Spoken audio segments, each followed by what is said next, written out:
साकार को मिथ्या जान, निराकार को निश्चल जान।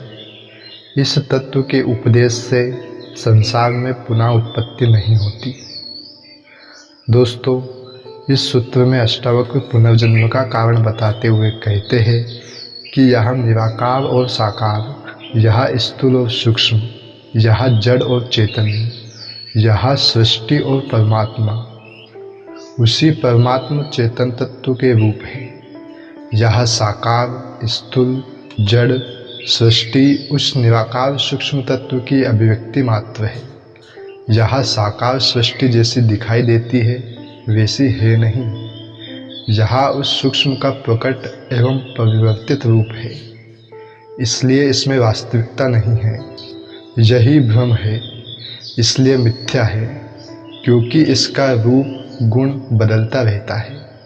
आज एक रूप है, कल वह बदलकर दूसरा हो जाएगा, इसलिए उस पर भरोसा नहीं किया जा सकता।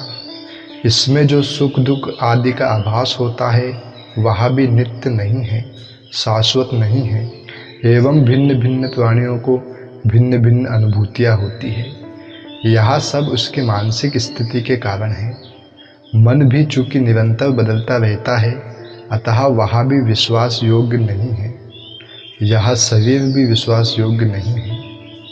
कब पैदा होता है, कब मर जाता है, कब जवानी बुढ़ापा आता है, कब सुख दुख आता है, कब किससे बैर घृणा दुश्मनी प्रेम होता है, कब अपने ही पराये हो जाते हैं और कब पराये भी अपने हो जाते हैं, कब कर्म का फल मिलता है, कब नहीं मिलता। इस साकार जगत से जुड़े हुए अनेक प्रश्न हैं जिनका कोई समाधान आज तक किसी के द्वारा नहीं खोजा गया। ऐसी सृष्टि जिसमें कुछ भी निश्चित नहीं है, उसे मिथ्या नहीं कहा जाए तो और क्या कहा जाए। इसका कारण है इस साकार जगत की अपनी कोई सत्ता नहीं है। यह उस चैतन्य निराकार सूक्ष्म का ही परिवर्तित रूप है। परिवर्तन ही इसका स्वभाव है, अतः यह विश्वसनीय नहीं हो सकता। विश्वसनीय वही परमात्मा है जो चैतन्य निराकार एवं सूक्ष्म है, एवं प्रत्येक पदार्थ में आत्मरूप में विद्यमान है।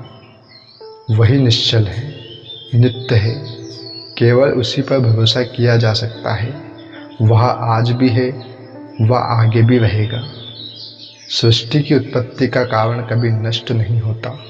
सृष्टि नष्ट हो भी जाए तो मूल तत्व के विद्यमान रहने से उसका पुनः सृजन हो जाएगा। मूल तत्व कभी नष्ट नहीं होता। जिस प्रकार आभूषण नष्ट होने पर सोना नष्ट नहीं होता, यदि सोना है तो आभूषण नए बन जाएंगे। अतः जो नष्ट होने वाले आभूषण हैं उनमें विश्वास ना कर। उस नित्य ब्रह्म में विश्वास करने वाले की पुनः उत्पत्ति नहीं होती, क्योंकि उत्पत्ति का कारण जो साकार में आसक्ति थी वह नष्ट हो गई। निराकार आत्मा को बहुमूल्य जान लिया। फिर उत्पत्ति किस लिए? जब महल मिल गए तो झोपड़े में कौन वापस आना पसंद करेगा। अष्टावक्र कहते हैं कि इस साकार जगत में मुक्ति के लिए यही तत्व उपदेश है, सारभूत उपदेश है। यथे वादर्श मध्यस्थे रूपे अंता परितस्तु सह तते वास्मिन शरीरंते परितः परमेश्वरः।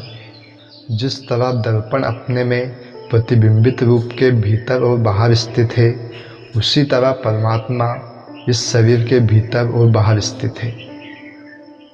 दोस्तों, अष्टावक्र इसमें आत्मस्वरूप को और स्पष्ट करते हुए कहते हैं कि परमात्मा कोई व्यक्ति जैसा नहीं है कि एक ही स्थान पर बैठकर सारी सृष्टि का सम्राट की भांति नियंत्रण करता है, बल्कि वह सर्वत्र व्याप्त है। सृष्टि का कोई कण ऐसा नहीं जिसमें इसकी उपस्थिति ना हो। मनुष्य शरीर में ही यह भीतर बाहर व्याप्त है। शरीर में वह आत्म रूप में एवं सृष्टि में परमात्मा रूप में वही चैतन्य व्याप्त है। दर्पण में देखा गया प्रतिबिंब अपना ही है, उसी प्रकार आत्मा में भी अपना ही प्रतिबिंब दिखाई देता है। एकम सर्वगतम व्योम बहिरंतर यथाघटे नित्यम निरंतरम ब्रह्म सर्वभूतगणो तथा। जिस प्रकार सर्वव्यापी एक आकाश घट के भीतर और बाहर स्थित है, उसी तरह नित्य और निरंतर ब्रह्म सर्वभूतों में स्थित है। अष्टावक्र जी इस उदाहरण द्वारा स्पष्ट करते हैं कि संसार के सभी भूतों में, सृष्टि के समस्त पदार्थों में वह नित्य और निरंतर ब्रह्म वैसे ही स्थित है जैसे घट के बाहर और भीतर एक सर्वव्यापी आकाश स्थित है।